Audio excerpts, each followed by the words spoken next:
नमस्कार, आप देख रहे हैं आई इंडिया। मैं हूं जयंत श्रीवास्तव। आई इंडिया के एक खास प्रोग्राम राजनीतिनामा में हम एक बार फिर हाजिर हुए हैं।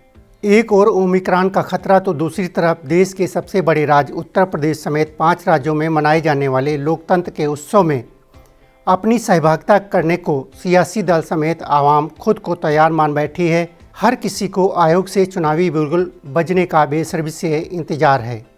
यह अधिसूचना जारी होने से पहले सियासी दल जाति गणित फिट बिठाने में लगे हैं। कोई ब्राह्मण तो कोई ओबीसी या फिर दलित वोटों पर अपनी नज़र गड़ाए हुए है और उन्हें रिझाने में लगा है।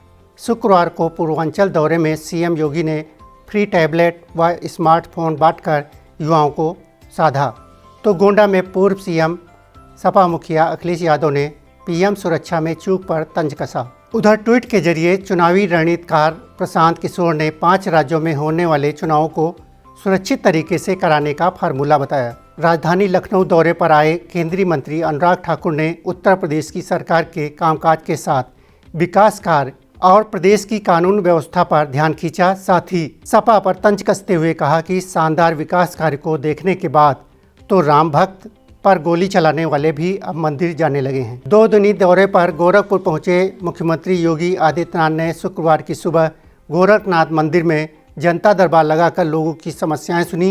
एक एक करके लोगों की समस्याओं सुनने के बाद उन्हें जल्द कार्रवाई का भरोसा दिलाया। साथ ही उन्होंने फरियादियों की शिकायतों पर कार्रवाई के लिए अधिकारियों को निर्देशित भी किया।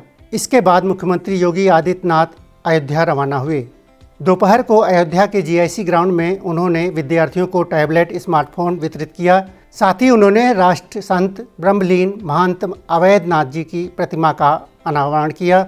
सभा में सीएम ने कहा कि युवाओं को स्मार्टफोन तकनीकी रूप से जानकार बनाना आवश्यक है। अखिलेश के भगवान श्री कृष्ण के सपने में आने वाले बयान पर तंज कसते हुए योगी ने कहा कि श्री कृष्ण सपने में कहते होंगे, अखिलेश तुमने मुख्यमंत्री रहते हुए सबसे पहले मथुरा के बड़े पार्क में आपके करीबी ने कब्जा कर लिया और कब्जा हटाने के दौरान पुलिसकर्मी शहीद हो गए।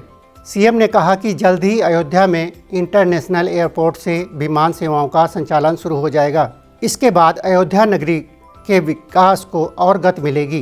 गोंडा दौरे पर पहुंचे सपा अध्यक्ष अखिलेश यादव ने पूर्व मंत्री विनोद कुमार सिंह उर्फ पंडित सिंह की मूर्ति का अनावरण किया। कहा कि पंडित सिंह हर कार्यकर्ता को नाम से जानते थे। पूरा जीवन समाजवाद में गुजार दिया। जब मैं क्रांति रथ लेकर आया था तो नेताजी ने कहा था कि जाओ गोंडा में पंडित सिंह हैं, वह गोंडा में सबसे लोकप्रिय नेता हैं। आज हम पंडित सिंह के लिए दुखी हैं। जो रास्ता पंडित सिंह ने दिखाया उस रास्ते को अपनाना पड़ेगा। पंजाब में प्रधानमंत्री नरेंद्र मोदी की सुरक्षा चूक पर तंज कसते हुए राष्ट्रीय अध्यक्ष ने कहा कि मेरी किसान भाइयों से और पंजाब के नागरिकों से अपील है कि पीएम मोदी को रैली स्थल पर जाने देते, वह सभा की खाली कुर्सियां तो देख लेते। अखिलेश ने कहा कि पंजाब में भाजपा ये बताती कि तीनों काले कानून क्यों वापस लिए गए। उधर चुनावी रणनीतिकार प्रशांत किशोर ने फरवरी में 5 राज्यों में होने वाले चुनावों को सुरक्षित तरीके से कराने का फार्मूला बताया। उन्होंने ट्वीट किया कि चुनाव वाले राज्यों में चुनाव आयोग को 80% आबादी के लिए वैक्सीन की 2 डोज अनिवार्य कर देनी चाहिए। तेज़ी से फैलती महामारी के बीच यही चुनाव कराने का इकलौता सुरक्षित तरीका है। इसके अलावा सब धोखा है। दर्शकों, आप देख रहे थे राजनीतिनामा। हमें दीजिए इजाज़त। अगले अंक में हम फिर मिलेंगे। नमस्कार।